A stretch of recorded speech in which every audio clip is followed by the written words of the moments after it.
All right, so welcome back to Workplace Wavelength.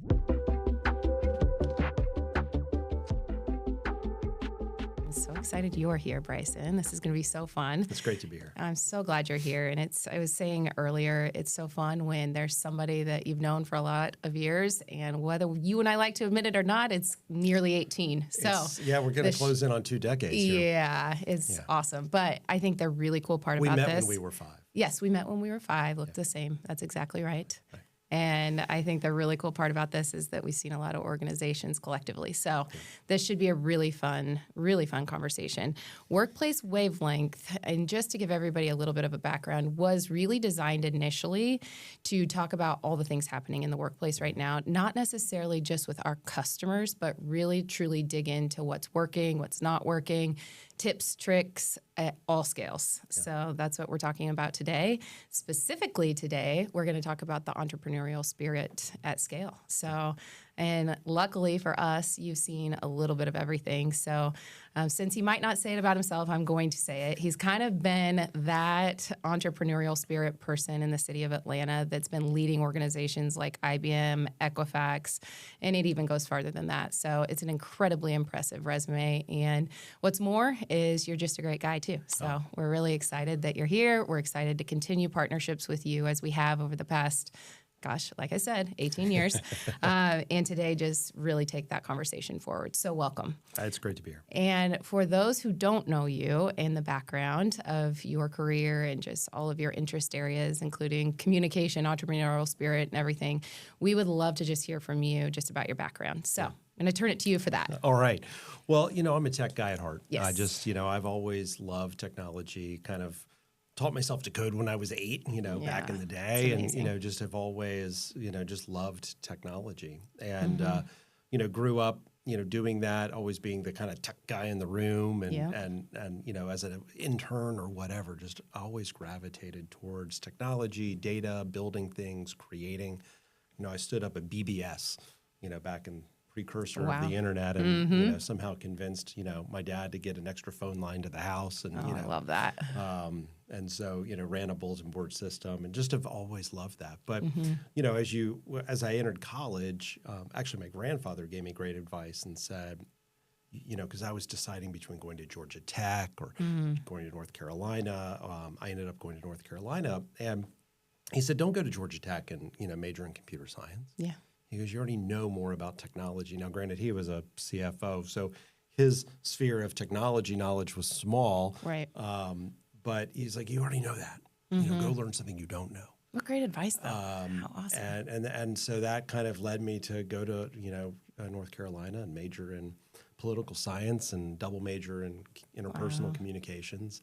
And as I kind of look back at, getting into the workplace, leading big teams, small teams, worked at small companies, startups, did management buyouts back in early days, telco world of speech technology. Yep.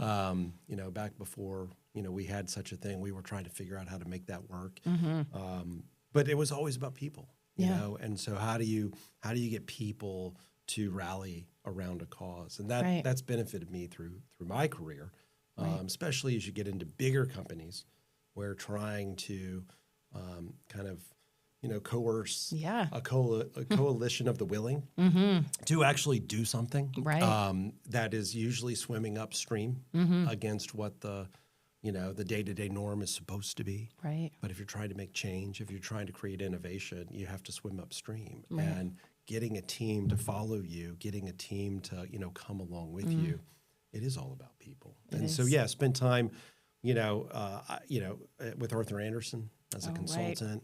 Back in the day, back before... forgot that part of the resume. Arthur Andersen Business Consulting, back when there was such a thing. And then spent 10, 11 years at IHG in the hospitality space, leading a bunch of technology there.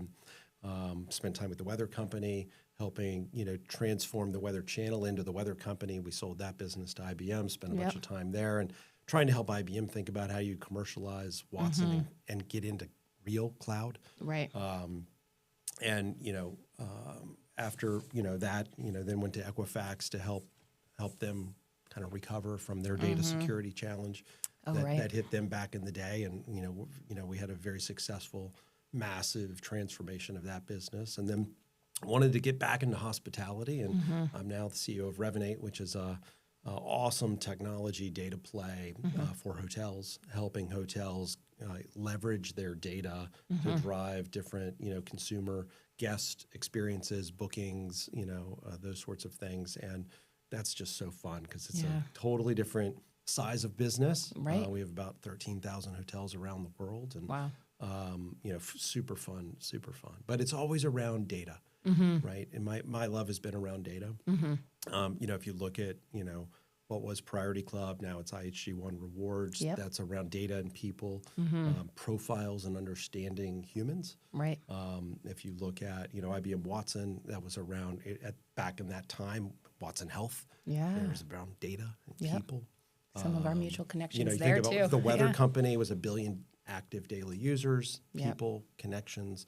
Equifax helped about 1 billion people around the world live a better financial life. And so that's about 1 billion people. And at Revinate, we have 1 billion rich guest profiles. Wow. And so when you think about using data Yep. to drive innovation, decision intelligence, thinking about how do you use data to make smarter decisions, Yep. theoretically faster decisions, more confident decisions. But when you get to about that billion, Yeah. you have enough data where you can have real statistical significance. So I've always just kind of gravitated towards those things. It's so neat to see your career kind of come not quite full circle because you had some stuff before IHG, but really neat to have met you when you were at IHG. And then today you'd be back in that hospitality area. I love. That's Traveling the world is fun. Yeah. It's my hobby. Yep. Married, 5 kids. We love to travel. Right. As a family, we've always done that. Yep. The world's a wonderful place, and if we all traveled more, we would actually understand that we're actually not that different. Yes, we understand each other a little better. The world would probably be a better place if we actually would travel more. Yeah. And so I just love the industry. Yeah. Well, I'm so excited for you that you're there and excited for them, honestly. I think just the company as a whole. So a couple things that you mentioned. So we're going to get back to data and people and how those collide. But the curiosity side of things early in your life, really, just curious for technology, curious about building. I think that's so neat that that's kind of what you've brought into each and every role. And so with that, I want to jump into really talking through the entrepreneurial spirit. So what does that, when I say that, what does that mean to you? Entrepreneurial spirit and bringing it into the companies that you have led. Be willing to change what has made you successful in the past. Yeah, that's really important. You have to be, I think, pretty humble. You have to assume that everything you're doing today is sub-optimized. You solved for the last crisis. Right. You solved for the last problem. And you should always be thinking about what's around the next bend. Yep. My wife and my kids make fun of me because when we travel, I'm always like, let's go around one more bend. One more bend. Let's just do one more bend. And we actually have a joke that if we haven't met a guard gate with armed guards that are turning us around, we haven't gone far enough.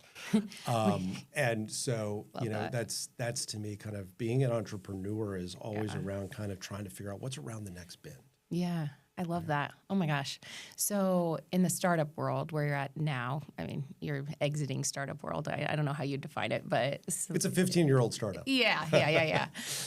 We always want to be a startup, even as we grow and we're a successful business.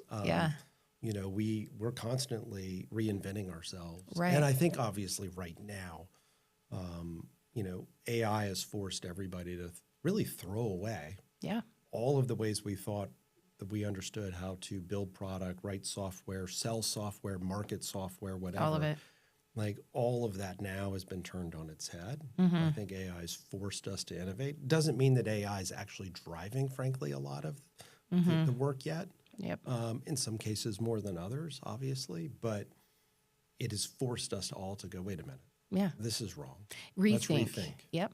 Rethink. I think that is one of the key phrases of today too, because the rethinking is just critically being aware of what is working, what's not, and moving quickly too. I mean, that's the other thing. You said something about reinventing. It's like, I actually feel that every day. It's It's like we had kind of a crazy week last week, and it's like, oh, tomorrow will be a little smoother. It'll be, you just wake up and there's more things to tackle. But that's the beauty of the startup life. And I don't know that you and I could have it any other way, could we? No, I don't. You have had it another way, but some people really try to figure out how do they get things back to normal. Yeah. And I'm always like, no, we don't want it to return to normal, because that's really, I think, how big companies wither. Yeah, and how we stall. Right, Yeah. and how we stall. So. Yeah, so interesting. Okay, so when we're talking about startups, where we got to get back to this entrepreneurial spirit. Yeah.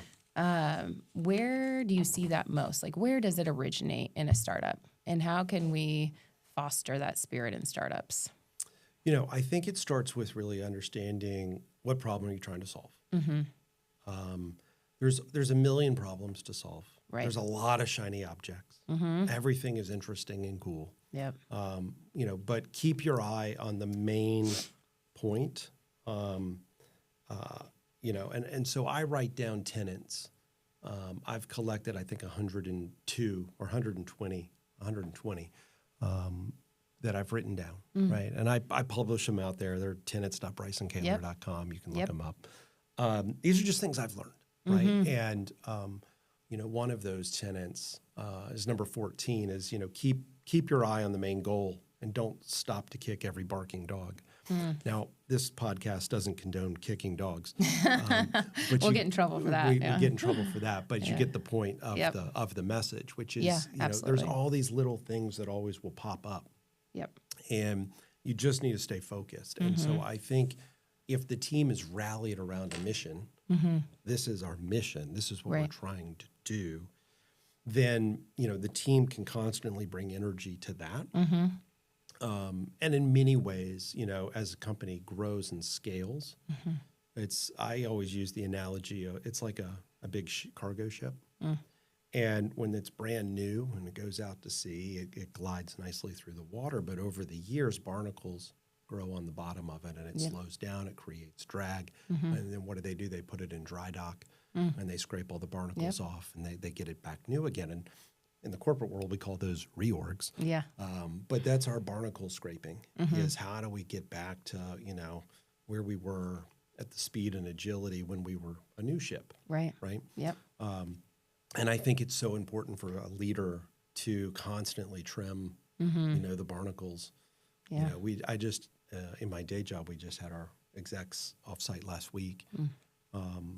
And, you know, we put up our list of all the stuff we were going to do in the second half of the year. And we cut 2/3 of it. Wow. Not to cut the team, but to accelerate how much more quickly we could deliver the third that we really thought were important. And what happened, because the whole list is great. Right. It's a great list of things. We should do all of them. But every extra one slows down something else. How often do you do the exec offsites? Not enough. Okay. Right. I think that's one of my lessons. I don't know how many times I've learned this lesson in my career, maybe 20. And I always fail at it,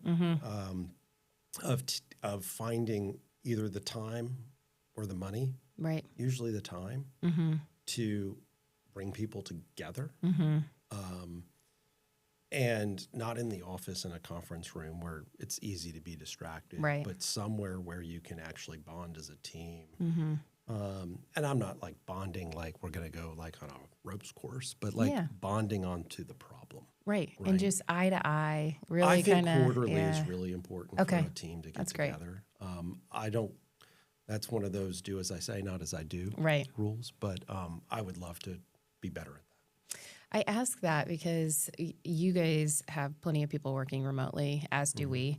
And we're bringing everybody here this week, as you know, to Lincoln, Nebraska. And that is one of my favorite times of year. We do it twice a year right now. Now, this is an all team. I think the exec side of things also is very, very important, and we need to make time for that as well. But I've really come to appreciate in this hybrid world that we live in, the face-to-face time. And so I was just really curious because we love to give a few practical examples of what you can do. And if quarterly is kind of the gut check on that one, I think that's good for our listeners to hear from you. Yeah, I think the leadership team quarterly, and I think if you can bring your broader team together once or twice a year, I think sounds, ideal. Yep. it's worth it. Yeah. You know, people do things for you because they want to, not because you tell them to. Yes. And it goes back to just building that sense of purpose. Right. What is the mission? Right. Why are we on it? Right. And then again, you realize, what you're doing is hard. One of my other tenants, you're in a hard place doing hard things. Don't whine and don't take no for an answer. Yep. It can become easy when you are remote to feel like you're alone, or this problem is, Right. more dramatic for you, realizing that the whole team is working through something difficult in Right. their own sphere. So important to the, outcome of the mission.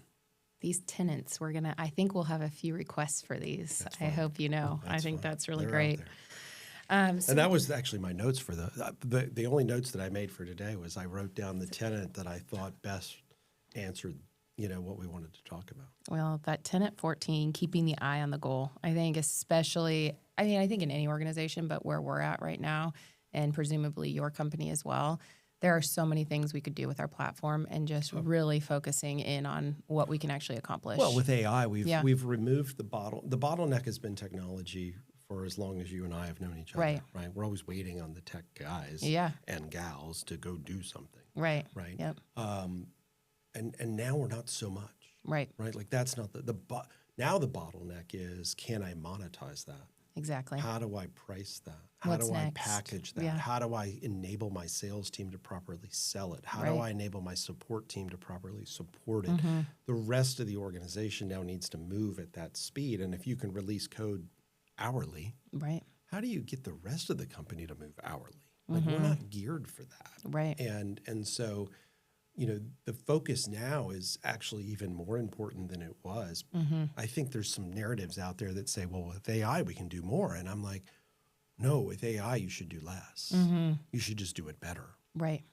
We don't need more half-done, half-baked, stuff out there. There's a lot of kind of, slop that is out there. Yep. And so, focusing on doing what you do really well, hopefully that becomes what the output of this focus is. We're going to go back to some of your key topics here, but I think with the AI topic, you'll probably surprise a few people by saying do a little bit less than more. But I think that makes so much sense. Throwing, I mean, because you think about it on the receiving end, these businesses that are, leveraging your product, my product, whatever product, how quickly can they change their people? If we roll out a feature every day, is that useful? Yeah. If every time you got in your car and, the start button was in a different place, I don't think that's helpful. Might Such a be good cool, point. but not helpful. Yeah, that's a really, really good point.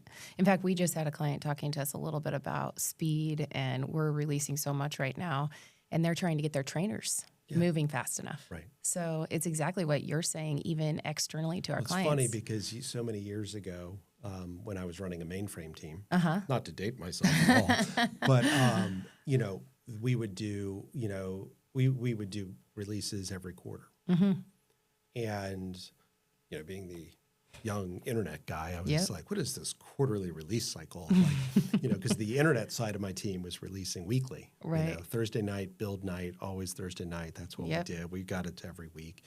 And we would always laugh at the mainframe guys because they would like bundle up these, packages and Huge release them. releases, yeah. Huge Yeah. releases, right? Yeah. But, getting back to, we're moving to a monthly release cadence well, still, obviously, those releases will get bigger because more is getting done. But releasing daily or weekly, users are kind of tired of it. It's too much. Yep. Trainers, especially if you're in an operational environment, as we sit, behind the front desk at many hotels and in the marketing office of many hotels, like, it's just like too much. Too much. And so Such an we interesting have topic. to move. We have to yes, we're going to go faster, but we also kind of need to, go slower. And so we got to figure that out. So we didn't know today that we were going to do like 10 minutes on AI and speed, but I think our listeners are actually going to love that piece. So that's great. Let's switch over to the physical workplace and just how it influences culture. So you have been at, like I said at the onset, every size of organization. So you've seen everybody from a hoteling organization purely. I remember you had teams hoteling before anybody knew what that even meant in the early 2000s. So you go back in time that way, and then you have people that have every seat to themselves. You have hybrid, you have fully remote. So tell me what you think about the physical space just in general and its impact. I mean, I think physical is more important now than it's ever been, because I do think that that connection is part of speed. And again, it's not just about writing code; it's the whole company. You know, we can write code, we can design product, but now we actually have to put a price on it, a SKU on it. We've got to create support around it. We have to create marketing collateral. We have to, you know, enable our sales team to sell it and pitch it. Like all of that needs to happen now at a different speed. And, you know, there's some great opportunities to leverage remote for lots of things, but I don't think that one of the things that remote does really well is speed, especially if remote is multi-time zone. Such a good point. Time zone is just the death of speed. Yeah. And so, okay, fine. If we were all remote, but in the same time zone, I would certainly take that. Right. Spanning time zones. So we've been trying to basically say no team can span more than, 3 to 4 hours of a time zone. Doesn't mean we don't have teams in like 14 time zones, but let's not let this team have to work with that team too much. The physical is so important because that really, you're obviously in the same time zone. Right. You're together. Yeah. And, I've always said that, if you have a yes man working for you, one of you is redundant. Like, I don't need everybody to agree with me. Right. I actually hired you to, in many ways, disagree with me, right? Like, that's part of that entrepreneurial spirit. How do we make it better? How do we, break it? Yeah. Tell me how to do this better. How do we do this better? I'll never forget when I joined IBM, they had, they made me a distinguished engineer, and I was an important part of helping them think through, like, how do they, go through some of the transformation. I'll never forget Ginny Revinate, who was the CEO at the time. She pulled me aside after a meeting one day. She kind of grabbed me by the arms, and she said, "Bryson, break us. Don't let us, blue wash you. Yeah. Like, you have to break us. We have to think differently. So kind of keep fighting, really." And, I'll always remember that because, I see that and say that a lot too. Right. And I think that's hard to do virtually. I think so too. Right. It's easier to read somebody's, interpersonal kind of nonverbal cues. Right. Personally, it's very hard to do that virtually. And so when you're really trying to get under what does Bryson really think here? Like, you can read me easier, I think, in person than you can virtually. And when you're trying to use the comms of people, does that guy really believe in what we're doing? Does that girl really believe in the mission? Like, are they really with us, or are they just kind of nodding and going along with it? When you want the extra 20% out of your team, if they're aligned with the mission and they feel personally connected to it, you're going to get it. Right. Right. It's harder to read that virtually. The personal connectedness of a company, I think, does happen when we're sitting like this. Oh, of course. Yeah. And so it is the struggle, though, and it's topics that we're going to talk about here next, but really talking about hybrid and the struggle of all of this, because I've had conversations even as of last week where I was talking to employees about the remote side of things and why can't we do that more? Why can't, and it's not that I don't think somebody can do their job remotely. It's not that you think that. It's more of we're building something and we're building it together so that we have all of us together as we move. Right. And so what do you say to that when people talk to you about just should they be in the office, should they not, and really building? So there's two things that I say. One is, if you've been with the company for a long time, you know everything, the ins and the outs, it's far easier to then kind of be remote than if you're an employee on day one. Right. That's a good point too. Onboarding somebody day one when you know nothing. Yeah.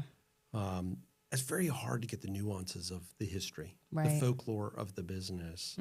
How did we get here? Why did we get here? Why was this decision made? Why does the product work like that? What are the quirks? It takes a lot longer to pick up on virtually. It does. You know, you plop down in the middle of a team in a big room, open seating, and you absorb everything. Right. So I think the onboarding is key. I think, you know, if you're just, you know, and this was why, you know, kind of at the beginning of 2020 when we all went remote, we were kind of working teams. And it kind of worked because we just continued doing what we were doing before in the new place. Right.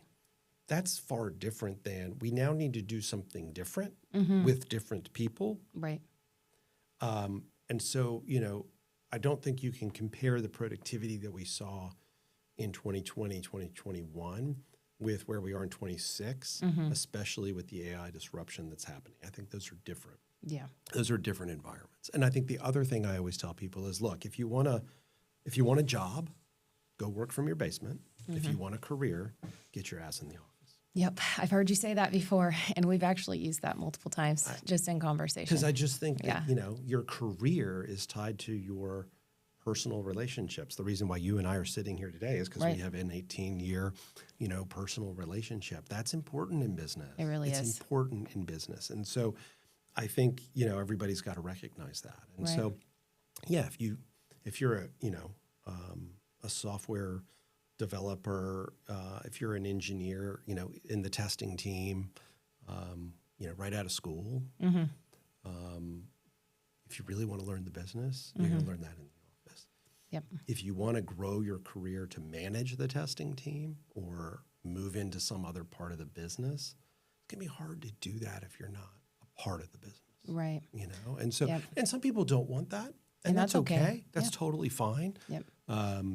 Because, you know, we all need folks that just want to put the headphones on and get work done. I'm totally on board with that. Yep. But just let's be eyes wide open around what the trade-offs are.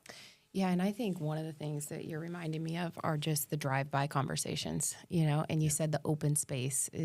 I can hear what Megan's saying across the room. I can hear what the BDRs are saying, and I'm like, ooh, we should really think about that in sales. And then I can hear what's going on down the line with software development, and we've it's tried really to interesting. replace these, like, can I just be honest? Yeah, please. Like, I hate Slack. Oh. I think Slack is the worst tool in the history of Earth. I know all of our employees will listen to this, so I need to refrain from my Slack feelings. I hate Slack. And in fact, I've declared Slack bankruptcy. I'm just like, no more Slack. Don't add me anymore. Like, we'll get a few eye rolls, but that's okay. We're okay with that. And look, Slack's fine for a quick hit. Yep. I need to solve this problem. Can we collaborate on something? But it's not a way to replace. Right. Right. People think, well, I slacked you. Yeah. You know, Bryson, why haven't you gotten that done? I slacked you. There's I'm like, almost not a quicker trigger for me. 47 backed up Slack. You know, I've been tagged in 14 things. That's not a way to communicate. Right. Right. Not really. It's a way to, in two people working on something live in real time. Sure. Totally. Definitely. But that, you could use any medium for that. Like, but thinking that Slack and creating these groups and these channels and all of these threads and tagging people is a replacement to the various conversations you have walking around the floor of a humming team. I just don't think it works as well. I don't think so either. I think one thing that I've noticed too when our whole team's in the office, the energy that is that day is amazing. But it even flows through the days and weeks after it. It's like everybody is so happy, so excited, so thrilled that we're all together and growing. Right. And it's like if that can do that within a couple of days. Totally. And if you think about, you know, any of these roles, and that's why hybrid to me is the answer. Right. I don't think everybody should just be in the office every day just because. Yeah. You know, I don't if either. you're in the sales department, Yep. You need to be out with customers. Yeah. Like, I don't want you in the office, but I do want you in the office when we're doing sales training.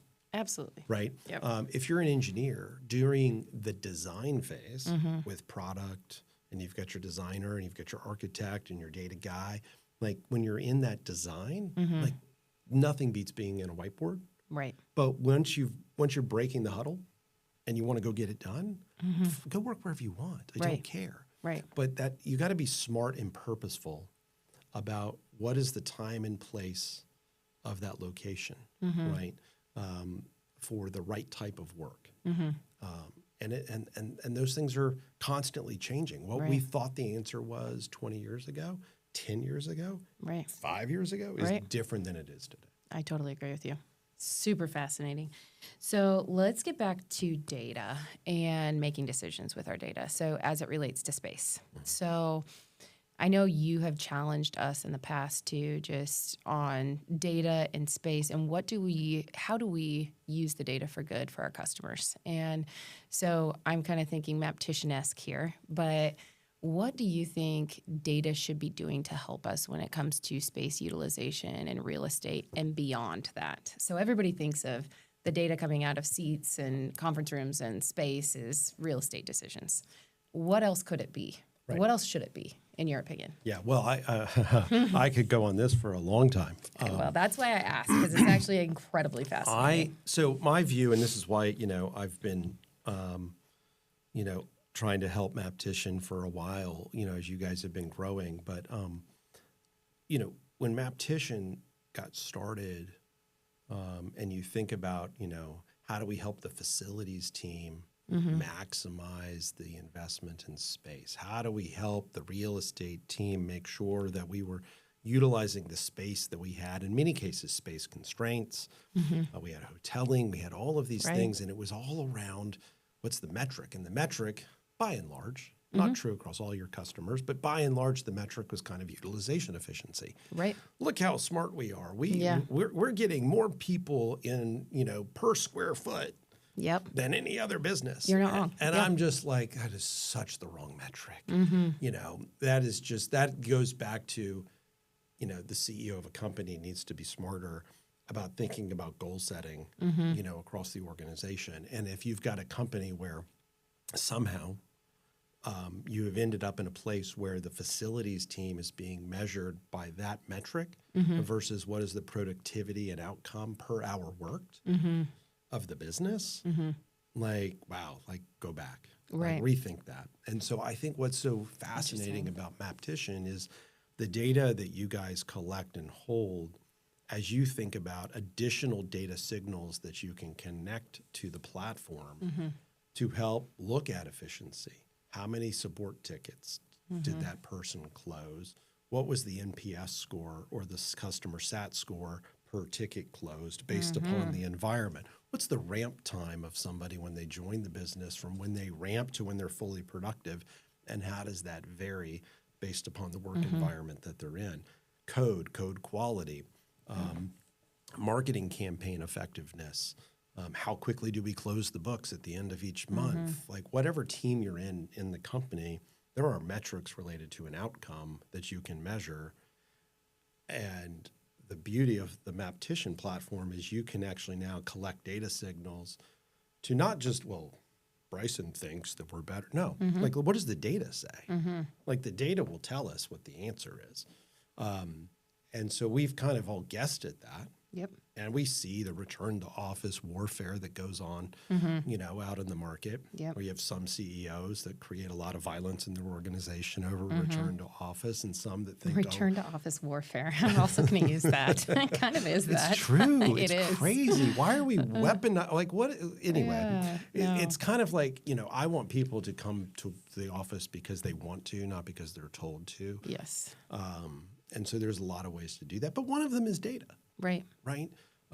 People that are in the office get promoted 30% faster. I'm making that up. That's not a real stat, but somebody should come up with what that stat is. Right. The data is there, and it will vary by company. It will vary by industry. Yep. But the beauty of the Maptician platform is that is a platform, a base to be that data, tool that brings all of that together and starts to send signals to leadership around how to run the company better. So how I'd summarize that, and I just love this, is the base of the company. Let's call that the workplace management platform. So that's our base. But the result can be much more than it has been in the past, and really can be team-based outcomes on top of that. 100%. And I think, look, if you're in the facilities department, you want to get ahead. Yep. Why don't you figure out how the facilities department connects facilities to outcomes? Yeah. Like, Facilities. go do that. That you want to talk about innovation? Right. Go innovate that. Yep. Right. HR doing floor plan assignment instead of like debating over who gets to sit next to the window. Right. Right. Well, Johnny's been here for 12 years and Susie's been here for 13, so Susie gets it, or whatever. We certainly have plenty of that still. So it's, Of course, there's because it's going to be a human shift. nature. It's Yes. human nature. Right. But if we were to flip it on its head, and if your pay is tied to the outcomes and performance of the business, and your seating is tied to the outcomes and performance of the business, and your team assignment is that way, and all of that is kind of geared to say, hey, we're here to make you successful. Right? As a leader, I always say, there's 3 things I try to do every day. I want my team to love what they do. I want them to feel that they're set up for success. Yep. And I want to make them more employable. Now, not because I want them to leave, but because Right. I want them to learn. Yep. And so if I make and I do think that the physical presence and being smart about that, and these random 4-day mandates or 5-day mandates, or those are just random. Yep. There's no logic behind that. That is somebody's intuition and gut saying, Yeah. I like it better when the office is full, so therefore I'll mandate my team come back. That's not great leadership, right? We have the opportunity to use data Right. to inform this, and we should be smarter and more tactical about it. And then the result are Like those telling 3 my things. sales team they should be in the office 4 days a week, that sounds like a really bad idea. Right. I When you want my want them sales team out with and- clients 4 days a Right. week. Right. Like And doing something strategic to build that pipeline and everything varies. else. Yeah. It varies by Totally. team. Yeah. Yep. Okay, so we're going to talk about growing organizations and keeping the entrepreneurial spirit alive. Okay. So, one of the things that we've talked about is there's layers and layers of management in certain organizations. Space can be in the hundreds of floors. We've had plenty of those clients. You've worked that, lived it. Yep. When you are scaling to that level, what do you have to do to protect the entrepreneurial spirit? So, safe is risky is one of my tenets. And anybody who knows me knows that I say that one probably the most out of all of them. But how do you create an environment where people believe that playing it safe ends up being risky? And in fairness, I think I stole this from Seth Godin. All of my tenets were stolen from someone. I love it. Like I'm not smart enough to create them on my own. I just am smart enough to listen to them and go, wait a minute, that's brilliant. And know that you've lived it. And try to you've live lived it, right? And so as a team gets bigger, they want to protect. It's just human nature. We become protectors of the current, which is counter to innovation. And, one reason that companies wither is because managers stop trying to change the way things work, right? And in fact, one of the most important, I think, questions in a monthly, quarterly, biannually performance review with is not actually how well did you do your job? It's how much did you change your job? Tell me how you changed your job since we met last. Yep. Tell me what you've done differently. That's the performance review question to properly ask, right? But safe is risky. And, people believe that if they just keep their head down and play it safe, they won't get fired. They'll, continue to, do their job. And that's not what, the world I think we live in today is rewarding, right? I think that what we want to reward is people that are willing to think differently. Right. And so this mindset that playing it safe at the end of the day is actually risky, right? Is a problem, right? And you just keep trying to do the same thing that you do over and over again. That is a risk. And how many company examples do we want to see? I mean, there's 100 a day that you can point to and say, that company played it safe. And, their stock's down 20%. Right. Right. That company took a bet, tried to transition itself, transform itself, took on some risk to do it, but is actually now, better positioned. And so how do you help everybody in the team feel like they're in a safe place, that really what we reward are those that are willing to take a chance, even if you're wrong, fail often, fail fast. I mean, it's great not to fail at all. I get it, but like that's not reality. Just try something different. That's not reality. I would rather you be trying something different with purpose and thought. Don't just sling stuff at the wall, but try something different. That's what I value. So as a CEO, this is very just top of mind right now, but I'm curious how you handle this. So you're definitely a change agent. You are the one that is pushing, for different. And how do you communicate in such a way or lead in such a way that doesn't make it always feel like you're challenging everything? I'm not sure I do that well. Yeah, it's so hard. It's, learning how to pick your battles. Don't let, precision be the enemy of good. Knowing when to step in. I've definitely gotten better at it over time. That's probably a better question for people that I work with. Yeah. Or that I'm married to or something to answer that question. I know a couple of them. You I do. might You have could to ask. have to ask. But I'll try to be as honest as I can be. Like I think I've gotten far better at it. It is still very purposeful. I have to think about, nope, not stepping in on that one. I'm going to let that slide. Impatience is not a strategy. Yep. And so things take time to cook. And so, the thing with big teams is, you've got so much going on that if you kind of rotate around the teams, you can be on a 10 every day. Right. Because you have, That's a good point. you have 50 teams to go push on. Right. And by the time you get back around to team one, they've had time to cook. Right. As if you have smaller teams, showing up the same way The is a consistency recipe factor. for disaster. Yeah. And so I have to be very purposeful in my, has it had enough time in the oven? I love that. And just let it be for a minute.